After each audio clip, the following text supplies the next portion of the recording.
There are sounds on this planet no human has ever heard.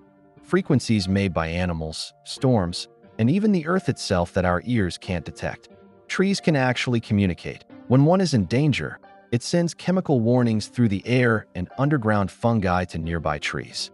You can smell rain before it falls because bacteria release a chemical called petrichor when conditions change. And in some places on Earth, gravity is weaker, meaning you'd weigh slightly less just by standing there. This is happening all around you, whether you notice it or not.